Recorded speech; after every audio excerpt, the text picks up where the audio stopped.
좋으신 하나님이 주시는 은총과 평화가 이 아침에 사랑하는 여러분들에게 함께 하시기를 빕니다. 어느새 성령 강림 후 12번째 주일을 맞이했습니다. 어제부터 시작된 제8차 사경회가 오늘 오후 예배 시간까지 진행되어지는데요. 주일 오전 예배도 사경회의 연장선으로 사도행전에 있는 본문 중에 하나를 살펴보면서 우리에게 주시는 교훈과 가르침을 듣도록 하겠습니다.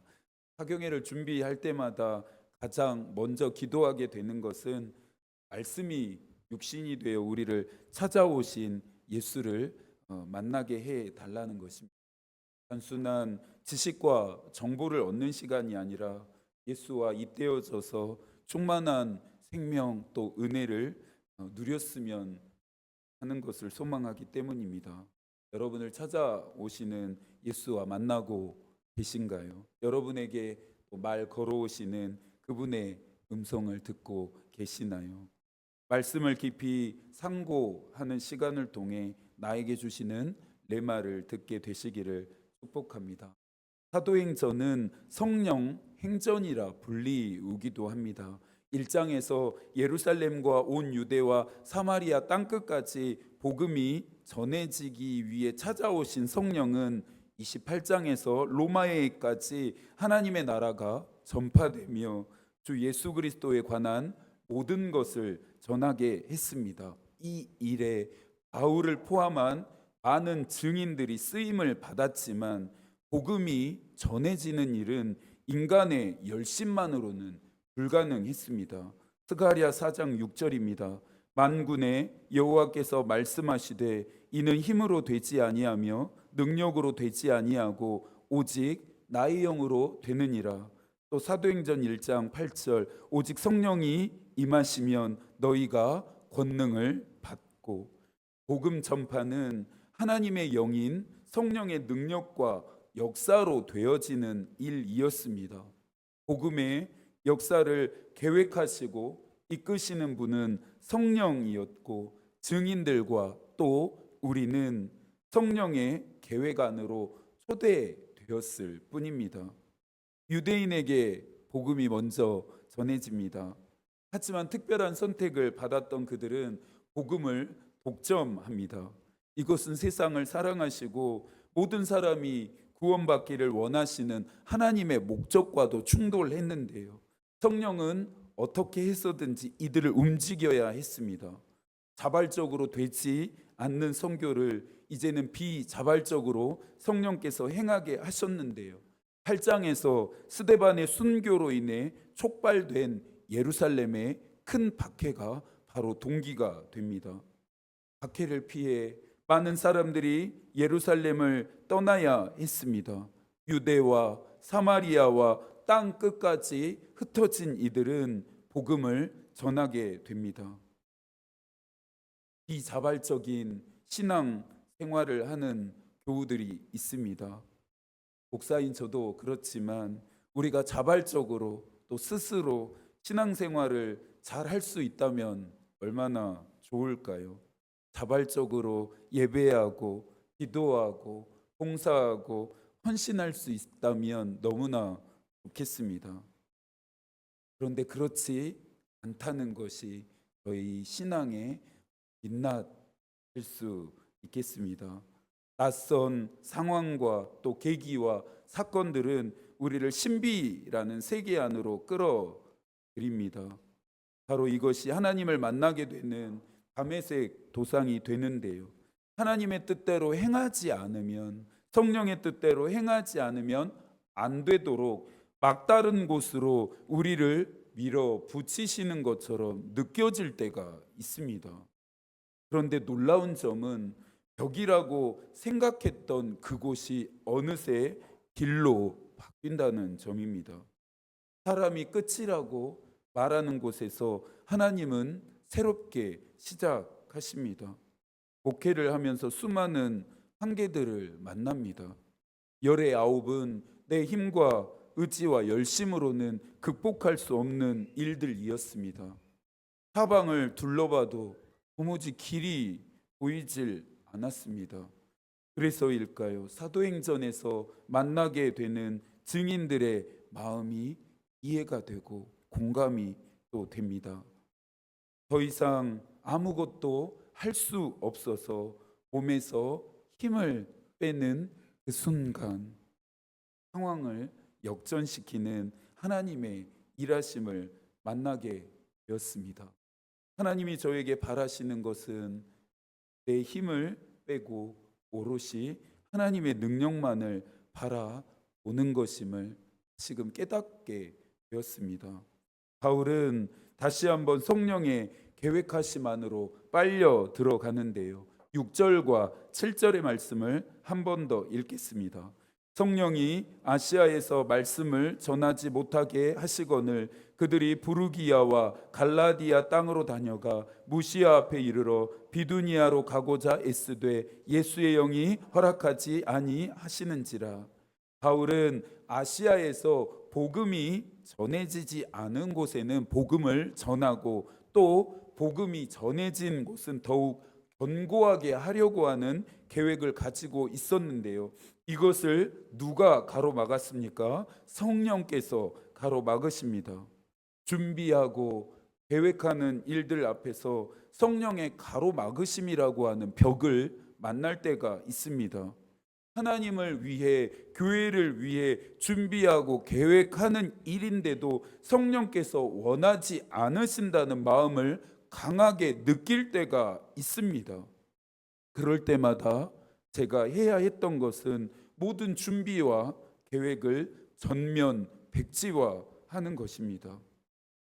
비슷한 경험들 해보신 적 있으시죠? 잠언 기자는 사람이 마음으로 그 길을 계획할지라도 걸음을 인도하시는 분은 하나님이시다 말합니다. 사울라를 위하여 아무리 많은 것을 준비하지만 승리는 하나님께로부터 난다고 말합니다. 그리스도인들의 준비와 계획은 언제나 하나님으로부터 시작되어야 합니다. 어떤 것을 준비하고 계획할 때는 먼저 하나님께 기도하며 그분의 뜻을 물어야 합니다.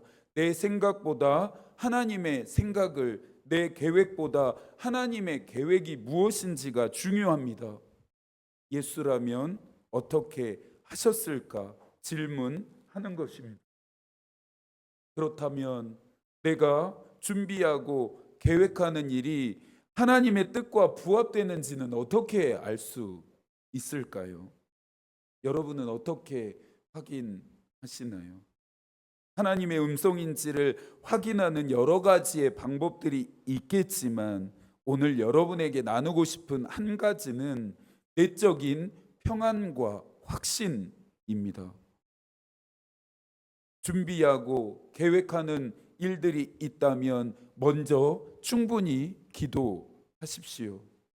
기도할 때마다 내가 하고 싶고 하려는 의지를 내려놓고 또 그것이 사라지고 하나님이 주시는 내적인 평안과 확신이 계속된다면 또 분명해지고 또렷해진다면 시작해도 좋다 말씀드리고 싶습니다. 또 하나의 의문이 남습니다. 목사님, 내적인 평안과 확신은 어떻게 깨달을 수 있나요? 기도하십시오. 기도하시라 말씀드릴 수밖에 없습니다. 기도해야만 하나님의 음성을 듣는 영적인 감각과 근력들이 생깁니다. 누군가와 친해지기 위해서는 어떻게 해야 합니까? 자주 연락하고 자주 만나는 것 말고는 다른 방법이 없습니다. 하나님과의 관계도 그렇게 하는 것입니다. 자주 기도하고 기도를 통해 그분과 자주 만나야만 하나님이 말씀하시는 그 하나님의 음성을 들을 수가 있습니다. 바울은 기도하는 사람이었습니다. 언제나 바울의 삶은 하나님과 접속되어 있었습니다. 아시아를 향한 계획을 막아선 성령의 역사가 우리에게는 특별한 일이지만 매일매일을 성령과 동행했던 바울에게는 일상적이고 자연스러운 일이었습니다. 그렇다면 아시아에서 복음을 전하려고 했던 바울을 도대체 성령께서 왜 막으셨던 것일까요? 9절과 10절도 함께 읽겠습니다. 밤에 환상이 바울에게 보이니 마게도냐 사람 하나가 서서 그에게 청하여 이르되 마게도냐로 건너와서 우리를 도우라거늘 바울이 그 환상을 보았을 때 우리가 곧 마게도냐로 떠나기를 힘쓰니 이는 하나님이 저 사람들에게 복음을 전하라고 우리를 부르신 줄로 인정함이로라. 성령께서 바울을 막아서신 이유는 마게도냐, 지금의 유럽의 복음이 전해지길 원하셨기 때문입니다. 모건이라고 하는 사람은 유럽에로의 이런 침투를 바울은 의식하지 못했지만 성령께서는 의식하고 계셨다라고 말했습니다. 바울은 환상 중에 한 사람을 보게 되었죠. 어쩌면 환상 속에서 바울이 보았던 이 사람은 다메섹에서 만났던 부활하신 예수 그리스도였는지도 모릅니다. 환상 중에 보았던 이 한 사람은 간절하고 절박했습니다. 바울에게 손짓하며 마게도냐로 제발 건너와서 우리를 도와달라 간청합니다. 바울이 그 환상을 보았을 때 바울은 성령의 말씀하심 앞에 머뭇거리지 않았습니다. 지체하지도 않았습니다. 순종은 할 수 있을 때만 하는 것이 아닙니다. 순종의 시간도 내가 결정해서는 안 됩니다. 말씀하심 앞에 온전히 즉시 기쁘게 순종해야 합니다. 그래서 성서는 순종을 믿음의 수준을 평가하는 지표로 삼고 있습니다. 하나님의 음성에 순종하지 않았던 사울 왕을 향해 사무엘은 하늘의 뜻을 전했는데요. 사무엘상 15장 22절과 23절입니다. 사무엘이 이르되 여호와께서 번제와 다른 제사를 그의 목소리를 청종하는 것을 좋아하심 같이 좋아하시겠나이까. 순종이 제사보다 낫고 듣는 것이 수양의 기름보다 나으니 이는 거역하는 것은 점치는 죄와 같고 완고한 것은 사신 우상에게 절하는 죄와 같음이라. 왕이 여호와의 말씀을 버렸으므로 여호와께서도 왕을 버려 왕이 되지 못하게 하셨나이다. 왕이 여호와의 말씀을 버렸으므로 여호와께서도 왕을 버리시겠나이다라는 것이 하나님께 순종하지 않는 사울 왕에게 전해진 하나님의 뜻이었습니다. 바울이 온전히 즉시 기쁘게 순종한 것은 성령께서 마게도냐로 건너가 복음을 전하기 원하신다는 것을 인정했기 때문입니다.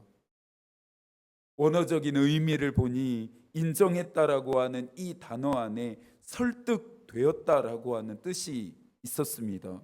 마게도냐의 복음이 전해지길 원하시는 성령의 음성에 바울은 지금 설득되었습니다. 그리스도인들에게는 이 설득되는 신앙이 필요합니다. 성서에 등장하는 많은 인물들은 하나같이 하나님의 마음, 계획, 목적, 뜻에 설득된 자들이었습니다. 아브라함, 모세, 여호수아, 예언자들, 제자들과 증인들 등 하나님께 설득된 자들은 하늘에서 이루어진 뜻이 이 세상 가운데 이루어지게 했습니다. 설득의 사전적 정의는 상대방의 믿음, 태도, 행동 등에 영향을 주어서 자신의 의견에 동의하도록 이끄는 행위이고, 일반적인 설명과 달리 쌍방향의 소통을 통해 상대의 마음을 움직여 마음을 얻는 과정이라 설명하고 있습니다. 성령께서는 바울의 마음을 움직이셨고 바울은 성령의 뜻에 동의했습니다. 신앙은 하나님의 뜻에 설득되는 과정을 통해 성장하고 성숙해집니다. 피어스는 바울이 경험한 성령의 역사를 사도와 그 동료들의 이중적인 인도라 정의했습니다.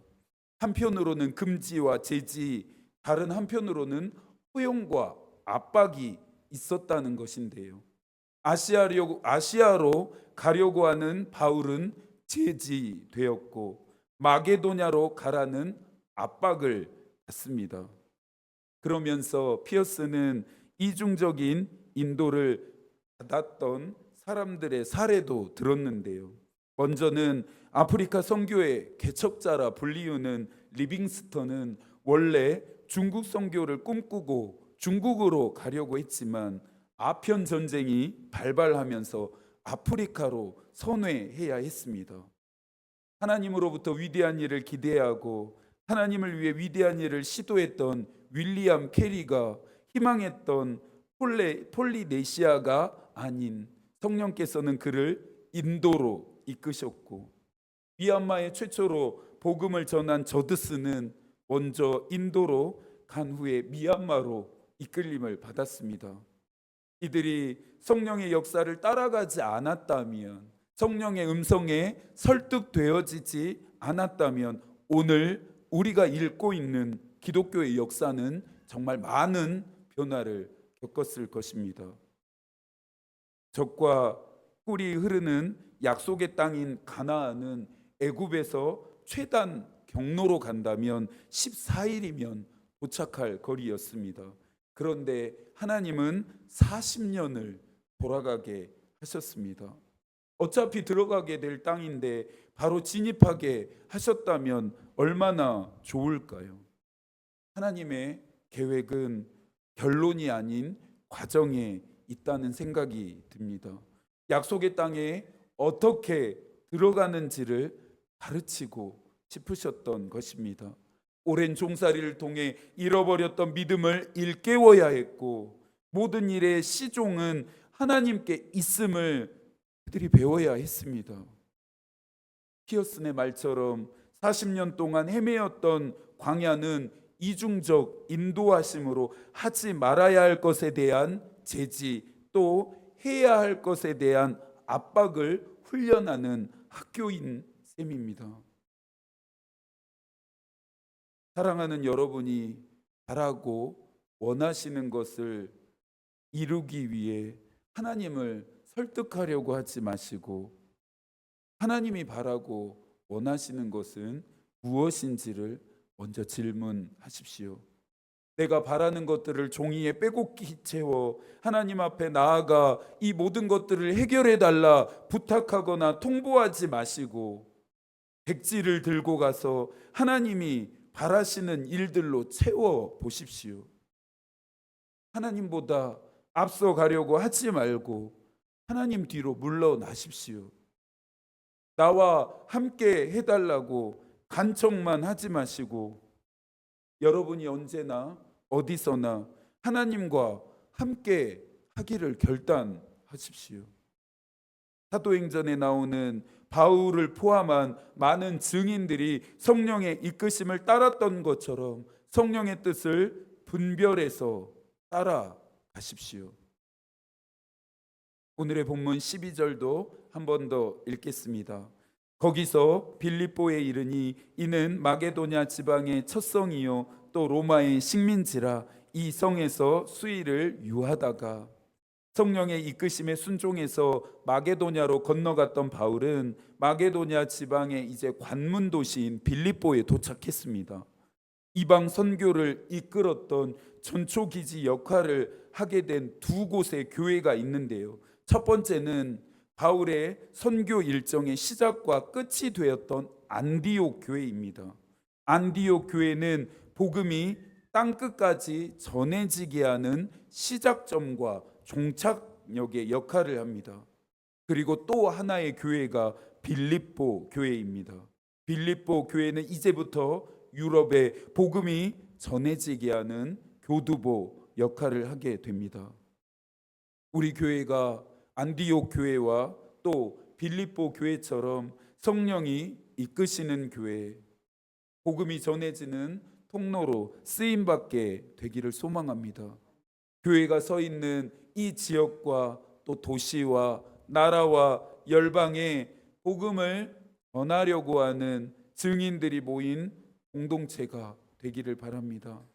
우리 교회만 성장하고 부흥하는 것에 집중하지 않고 우리만 구원받고 은혜를 누리는 것에 안주하지 않으면서 복음의 빚진 자들로서 부활하신 예수 그리스도를 전하고 그분이 주시는 종과 복을 세상과 또 사람들에게 골고루 나누어 줄 수 있는 그런 교회가 되기를 소망합니다. 이 비전을 이루기 위해 우리에게 있어야 할 것이 바로 설득되는 신앙입니다. 바울이 빌립보에서 복음을 전할 때마다 강력한 표적과 기사가 나타납니다. 바울이 전해지는 복음을 막아 서는 것은 곧 성령의 역사를 대적하는 것이기에 복음에 대한 강한 저항과 박해가 있을 때 바울을 통해 더 큰 권능이 드러납니다. 무엇보다 복음을 전하는 곳마다 많은 사람들이 예수 그리스도를 믿고 돌아오게 됩니다. 빌립보 교회가 태동할 수 있었던 또 하나의 이유는 바울이 전한 복음을 듣고 회심했던 루디아 때문이었습니다. 14절과 15절도 마지막으로 한 번 더 읽겠습니다. 두아디라시에 있는 자색옷감 장사로서 하나님을 섬기는 루디아라는 한 여자가 말을 듣고 있을 때 주께서 그 마음을 열어 바울의 말을 따르게 하신지라. 그와 그 집이 다 세례를 받고 우리에게 청하여 이르되 만일 나를 주 믿는 자로 알거든 내 집에 들어와 유하라 하고 강권하여 머물게 하니라. 루디아가 마음을 연 것 역시 성령께서 그의 마음을 열어 주셨기 때문이죠. 루디아도 성령의 말씀하심에 설득되었고 구원으로 인도하는 성령의 음성에 순종합니다. 한 마음으로 기도하던 마가의 다락방에 강력한 성령의 역사가 임했듯이 설득된 신앙을 가진 자들이 모인 곳에 어떤 일이 일어났습니까? 그와 그 집이 다 세례를 받았다. 구원이 임했습니다. 이 모든 일은 우연히 일어났거나 어쩌다 일어난 일이 아니었습니다. 성령께서 마게도냐 즉 유럽에 복음이 전해지도록 예비해 놓으신 일들이었고 바울은 하나님의 계획하심 안에 초대되었을 뿐입니다. 나의 내면이 거칠고 퍽퍽한 이유는 무엇일까요? 내 삶이 메마르고 허무한 이유는 또 무엇일까요? 성령 안에 있지 않고 성령을 따라 살지 않아서입니다. 토툴리아는 우리는 물고기와 같다. 물고기는 언제나 물속에 있어야 살 수 있다. 성령은 물이시다. 우리는 그분 안에서 생명을 얻는다 말했고 어거스틴은 영혼이 육체의 생명인 것처럼 성령은 영혼의 생명이다. 영혼이 육체를 떠나면 육체가 죽는 것처럼 성령이 영혼을 떠나면 영혼이 멸망하게 된다 했습니다. 성령의 뜻에 설득될 준비가 되셨습니까? 그렇다면 루디아처럼 마음의 문을 열고 성령의 음성을 따르십시오. 바울이 환상을 통해 하나님의 뜻을 보았던 것처럼 나에게도 우리에게도 하나님의 뜻을 계시하시기를 기도하고 온전히 즉시 기쁘게 순종하기로 결단하면서 또한 순종할 수 있는 힘과 용기와 지혜를 주시기를 간청하십시오. 사도행전에 나오는 이 모든 성령의 역사들은 기도와 연결되었다는 점을 기억하시고 기도를 멈추지 마시고 응답될 때까지 계속해서 끈질기게 기도하십시오. 이 한 주간도 하나님이 여러분과 함께 하시기를 기도하겠습니다. 하나님의 마음이 우리의 기도가 되고 하나님의 뜻이 우리의 길이 되기를 빕니다. 아멘.